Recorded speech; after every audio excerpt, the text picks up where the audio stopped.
This edition of the Impact Podcast is brought to you by ERI. ERI has a mission to protect people, the planet, and your privacy, and is the largest fully integrated IT and electronics asset disposition provider and cybersecurity-focused hardware destruction company in the United States, and maybe even the world. For more information on how ERI can help your business properly dispose of outdated electronic hardware devices, please visit eridirect.com.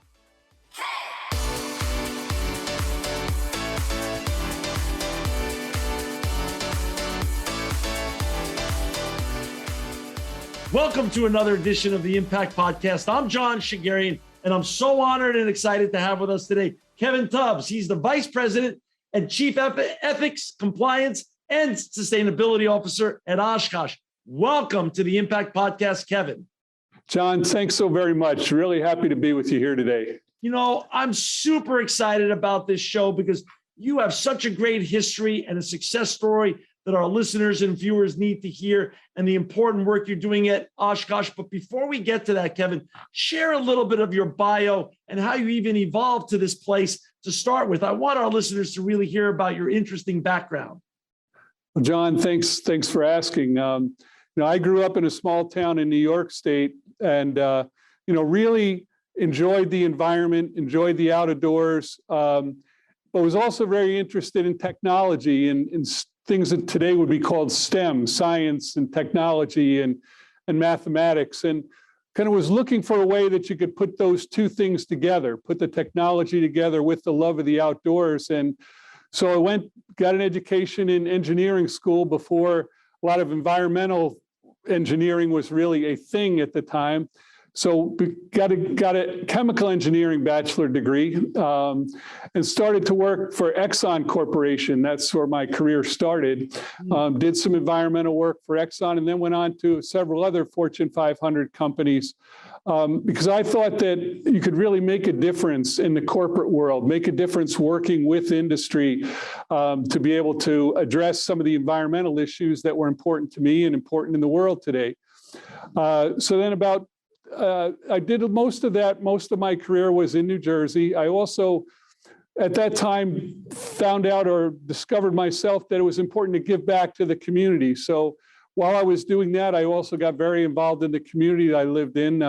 Was the mayor of the town that I lived in for 3 years back in New Jersey. Really enjoyed that. And then I was very fortunate, John, that about 10 years ago, I came here to Oshkosh in Oshkosh, Wisconsin, to head up their environmental program and to lead the sustainability effort as we embarked on a sustainability journey here at Oshkosh. So have met some really great people along the way, had some great experiences, and I think done some good work. So that's kind of how I got to be here talking to you this afternoon. You know, you're a very humble human being, and I really appreciate that. But that's also one of the reasons you were chosen to take this important role and be such an important leader at Oshkosh.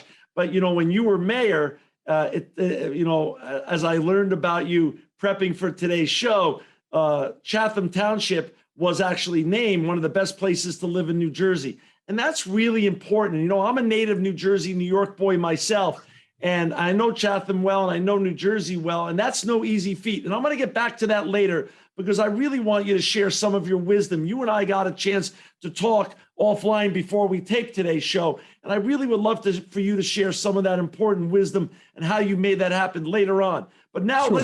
let's get to the important work that you're doing over at Oshkosh. And for our listeners and viewers out there, to find Kevin and his colleagues at Oshkosh, you could go to www.oshkoshcorp.com. I'm going to spell it OSHKOSHCORP.com. Kevin, I'm on your website right now, and I love your website. And I didn't know much about Oshkosh until I had to get ready for today's show. And I love the tagline, innovation with intent. Innovation with intent. Talk a little bit about what's the general work that you do at Oshkosh, and what do you and your colleagues believe innovation with intent really means? Well, John, thanks for asking that question. I think I'd consider Oshkosh in some ways a well-kept secret, right? Because we are primarily a business-to-business company. We are an innovative industrial technology company. We make some of the coolest specialty vehicles that are made on this planet. Wow. Okay, we make vehicles that really support who we would refer to as the everyday hero that are here. Now, who are the everyday heroes? The everyday heroes are our servicemen and women, right? From a defense standpoint, a military standpoint. Right. So we make military vehicles that return our troops home safely from the work that they do. We're the largest fire truck manufacturing company in the country with Pierce Manufacturing. So we service the firefighters that put it on the line for us every day, America's bravest. People who work in the environmental services industry, collecting our trash and our refuse and our recyclables. People who are out there working construction, whether it's working with mixers or working as high as 185 feet in the air and need to work safely with what we do. Our tow truck drivers, who also have one of the most dangerous jobs in the country. So we are an innovative company that puts that kind of technology to use for those everyday heroes. And we try to do it so they come home safe. So we do it so we have their safety in mind. We do it so that they can do it efficiently. And more, we're doing it with a sustainability mindset so that we're reducing the environmental footprint of all of our customers that are out there using our vehicles. So that's what the 15,000 men and women of Oshkosh are doing every day. That's really, like you said, it's important work, even though it's not a household brand name like a Pepsi or a Coke or an Apple or a Samsung. It's still the critical infrastructure work that makes the world go round and protects the great people and the heroes of society, the military, the firefighters. That's just great work. You know, when you were made Vice President, Chief Ethics, Compliance, and Sustainability Officer, was that the first time Oshkosh had created that kind of role covering those topics? It was, John. So it's an interesting story how we started on the sustainability journey. Yeah, please. A little over 10 years ago, probably 11 years ago or so, we had an all-employee meeting. And we had two vice presidents get up in front of our team members, and they got a question from the audience. And one of the audience members said, well, what is Oshkosh Corporation doing around sustainability? And the one vice president looked at the other and said, we'll get back to you on that one. And we started to think about it, and the company was looking and knew that a lot of the other competitors and people in this area were doing more around sustainability. And so that's when we really started in earnest our sustainability journey. There were things that had been done in the company kind of as a one-off before that, but we really then started to put the meat on the bones of the sustainability program. And I came on board in 2012. And we've started that journey, and we've made good progress in the 10 years since. So yeah, this is the first time we had a sustainability officer and somebody in their title.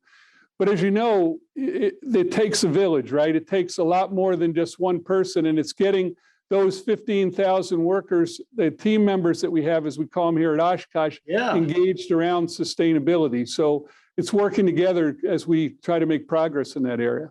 And talk a little bit about, and I'm sure some of your experience as your great success story as the mayor in New Jersey, probably some of those skills came into play here. How did you create champions within Oshkosh to help you get out the message of impact and sustainability and the importance of that? Well, yeah, I think a lot of the skills are transferable that you have in those different types of situations. So one is to make sure you're finding those advocates and those folks that you can really work with to help you drive that message. To find the people with passion, right? You can't teach passion. And those people within the organization that have passion for that innovation around sustainability are important to get involved in what you have going on. So you identify those type of folks, and you learn to build bridges and to influence without authority necessarily. We're not in this to force somebody into a position that they don't believe in, but convince them, help them understand the why. Why do we care about sustainability? Why is it important for the world that we're in? Why is it important for our company? So it's convincing those people, the same as I guess you'd convince voters or or Right. people about why your policies and procedures are ones that they need to move forward with. So it's building those teams, it's building the bridges, it's explaining the why, and identifying with those passionate people to get them on board and work with you to deliver the message. For our listeners and viewers out there, to find Oshkosh Corp's Sustainability and Impact Report, please go to oshkoshcorp.com/impact/sustainability. Let's talk about that word sustainability. What is Oshkosh's approach and your approach to sustainability, and what does that mean to you, and how do you drive that forward, Kevin? So when we talk about sustainability here at Oshkosh, John, we take a broad approach looking at sustainability, right? So we tend to put it in 4 pillars, as we would call it, around sustainability. The first one relates to our people. And I think that's the kind of company that we're trying to build here. We believe that we have a people-first culture here at Oshkosh Corporation, and that's really a core value of Oshkosh. So empowering our people is the first pillar around sustainability. And when we talk about that, we mean things like we now have 7 employee business resource groups within the company to help our people succeed. And that's a group that may work with young professionals, or work with people that are military veterans, or work with people that are women in our workforce, to make sure that we are building a diverse and inclusive culture, and that we're putting people here that we're setting them up for success, and we're helping them develop as team members as they move forward. So empowering our people is an important part around sustainability. The second is innovation around our products. As I mentioned before, we're making some really great, cool products that we have. So when we innovate around our products, what does that mean? Well, we just last year, you may be aware, received the contract for the next generation delivery vehicle. So Oshkosh vehicles are going to be coming to every house around the country starting next year. Wow. With a combination of battery electric vehicles and also higher efficiency internal combustion engine vehicles, but looking to really reduce the footprint of the U.S. Postal Service, as well as giving our letter carriers a real safe and effective way to deliver the mail. That's awesome. Our fire and emergency group, we have the first electric fire truck. Think about this, first electric fire truck that now is in commercial service here in Madison, Wisconsin. And it's doing just great out there, responding to fire calls out in the city of Madison. And soon we believe you're going to see those, again, rolled out throughout the country and throughout the world with our fire departments, and then also for our airport rescue people at all of our different various airports. Last September, I believe it was, for the first time, we started rolling out refuse vehicles, Boise, Idaho, now using electric refuse vehicles to pick up trash and recyclables. And then, not to be left out, our access group, we have the first all-electric scissor lift that we can put into operation. Wow. So people at height can operate effectively. So those kind of innovative products, especially around electrification, autonomy, using data to drive maintenance and that type of thing, really reduce that environmental footprint through innovation here in the company as an innovative industrial. So that's the second one, that we're an innovator.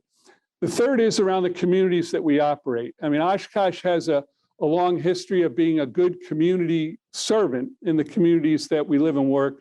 So, for example, last year we had over 900 people here in Northeast Wisconsin pack up tens of thousands of pounds of food for the hungry here in Wisconsin. Wow. Our people who work in STEM programs for youth have engaged with over 5,000 young people last year, talking to them about the importance of STEM and STEM careers. So we really do a lot of work trying to better the communities that we live and work in. And the last one of our pillars, and certainly not the least, is trying to make sure we operate sustainably as we manufacture our products. So what are we doing there? From 2014 to 2021, we've reduced our normalized energy use at our facilities by over 37%. So we're really looking to reduce the amount of energy that we use to produce our vehicles. We are looking to go as close to zero waste to landfill as we can. Our Dodge Center, Minnesota facility, where we make these refuse vehicles, was the first Midwestern facility here in the United States that was a platinum level zero waste to landfill facility. So we're doing a lot of work to reduce our environmental footprint. So very broad from the people through to the products and then through to the way we manufacture to make ourselves a more sustainable company. You know, that's beyond impressive what you're doing and what you've accomplished in those 10 years. But, you know, 20 years ago, Kevin, as you know, there was no such thing as chief sustainability officers. Sustainability wasn't taught in our universities, or vice presidents of ethics and compliance just didn't exist. And when I would talk to people along the way, this is back in 05, 6, 7, and I'd ask them about these questions. Why don't you have someone handling this or leading this? And I was always told, oh, it's too difficult or it's too expensive. Why don't you turn it on its head with regards to your great experiences and stories at Oshkosh and explain why there's a great business imperative at Oshkosh and other corporations to actually lean into sustainability and create all those great opportunities like you just laid out for us a couple minutes ago? Well, John, I think there are a couple ways to look at that. I think one of the ways is that I don't agree with the premise that it's an either or, that you either can be sustainable or you can be profitable. Right. I think what we're looking at here is, and that's part of sustainability. A lot of people would refer to sustainability as a triple bottom line, where you're looking at people, planet, profits, or that you need to be a profitable company and an environmentally sound company. So a lot of the things that we're talking about, if it's waste reduction, if it's energy reduction, that's also good for our business. It's a good business thing to do in addition to being a good environmental thing to do. Also, we know that it's a good way to attract talent. We're in a war for talent these days. We all are aware that we're trying to find good talent, and people want to work for companies that have a good purpose. And Oshkosh certainly has a strong purpose, but that is also caring about things like that. So it helps when we're looking to go out and recruit talent to come and work for us. Okay, the other thing is that our customers, more and more, they're demanding, they want products that can help them meet their sustainability goals. So they're looking for somebody to partner with that speaks the language, that can provide them with the technology that they're looking for, and can do it in a sustainable fashion. So it's good for business because it helps create business with those companies that really are looking for this kind of a partner. So as we position ourselves, and we believe strongly that we are an innovative industrial company, part of that innovation deals with sustainability and embedding sustainability into every product that we produce. So it really is not an either or, it's an and but, and we're going to be continuing to produce those kind of products for our customers now into the future.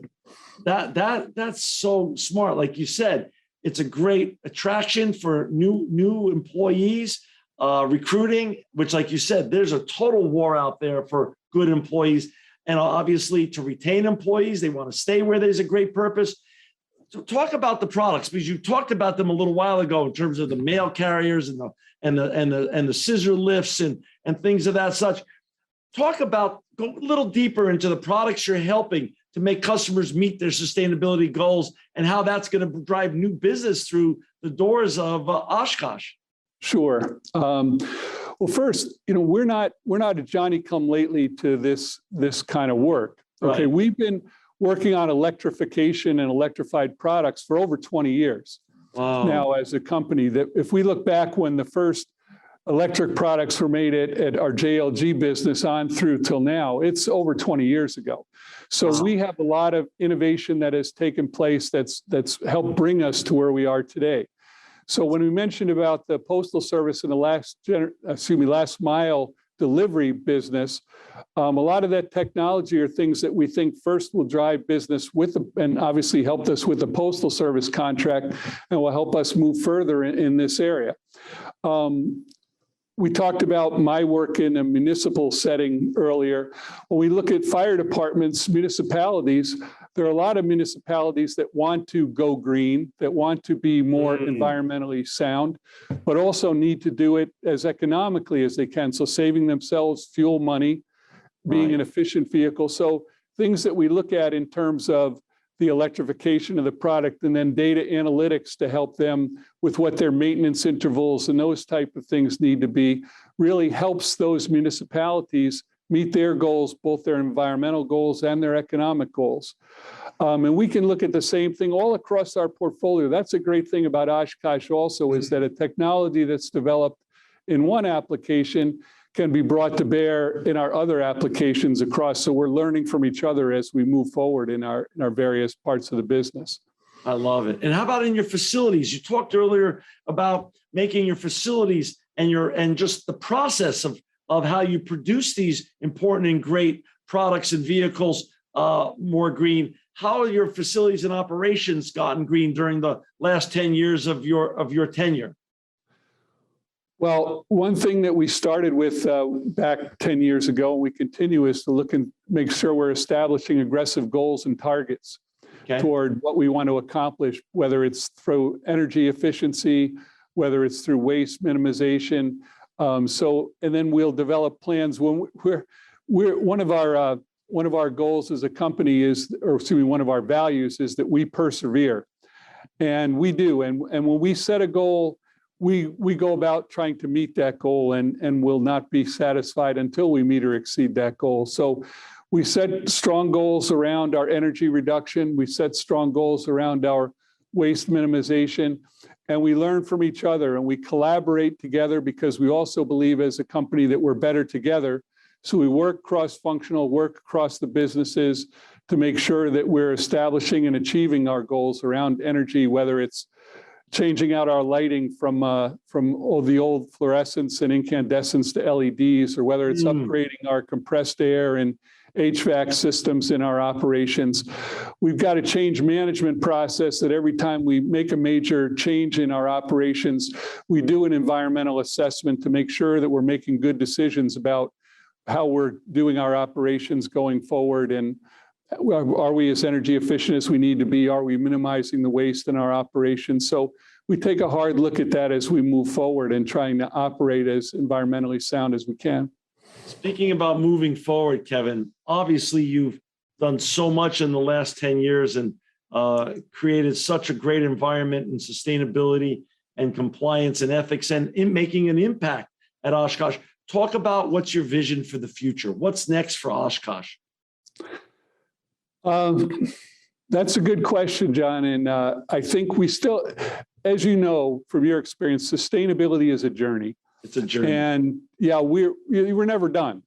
It's true. So, we believe that we've made good progress. So what does it look like? Well, we're looking more and more today, John, at moving more renewables into our portfolio when we look at our energy moving forward. So whether that be solar, whether that be wind, but we're evaluating now what makes sense for us in our various operations to incorporate some more of that, so that, when we're designing those next generation electric vehicles, we're also looking at where is our electricity going to come from and how are we going to manufacture those products moving forward.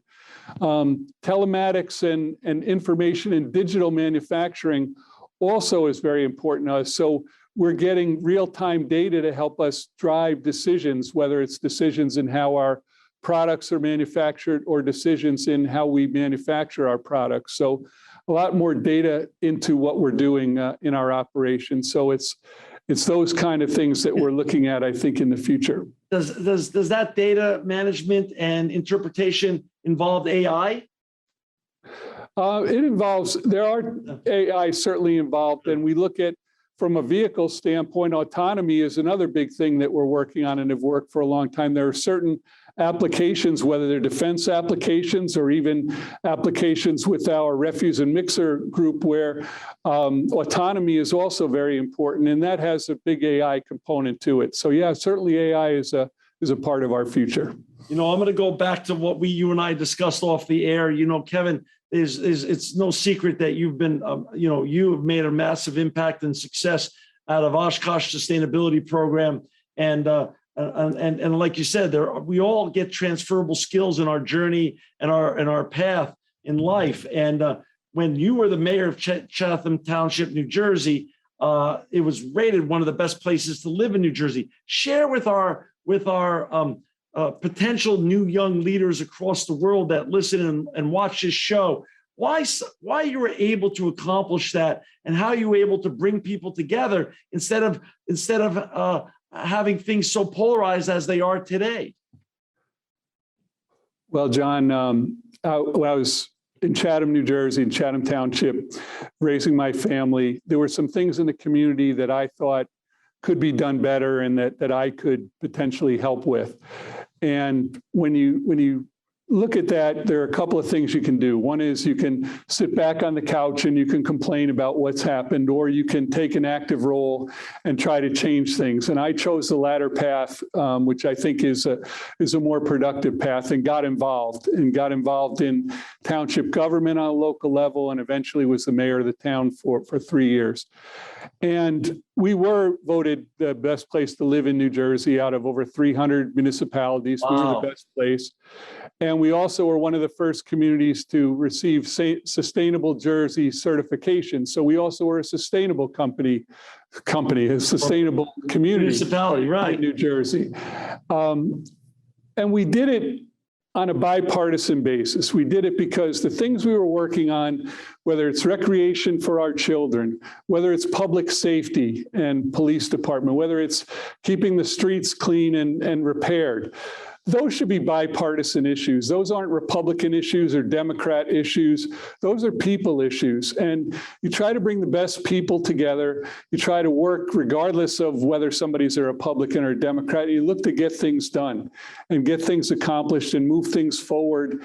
And that's what I did. That's what we did with the people that I worked with there to make it a great community as it was. And I think that lesson and those skills are transferable, and I certainly would encourage people to get involved. We today need more people that are bringing folks together to accomplish what we need to accomplish, rather than driving wedges and figure out, because deep down we are more similar than we're different, right. And we have more in common than we don't. And it's that working together and that bipartisanship that we so much need today, John. We so much need more Kevin Tubbs on this planet. That's where we really need Kevin. And I'm really grateful for your time today. For our listeners and viewers, to find Kevin and his great colleagues at Oshkosh, please go to oshkoshcorp.com. And to find their sustainability report, please go to oshkoshcorp.com/impact/sustainability. Kevin Tubbs, you're not only a delight, you're making a huge impact on this planet with the great people from Oshkosh. I wish you continued success in your journey, and thank you and Oshkosh for making the world a better and greener place. John, thanks for inviting me today. I really enjoyed it. Thanks for what you're doing. This episode of the Impact Podcast is brought to you by Closed Loop Partners. Closed Loop Partners is a leading circular economy investor in the United States with an extensive network of Fortune 500 corporate investors, family offices, institutional investors, industry experts, and impact partners. Closed Loop's platform spans the arc of capital, from venture capital to private equity, bridging gaps and fostering synergies to scale the circular economy. To find Closed Loop Partners, please go to www.closedlooppartners.com.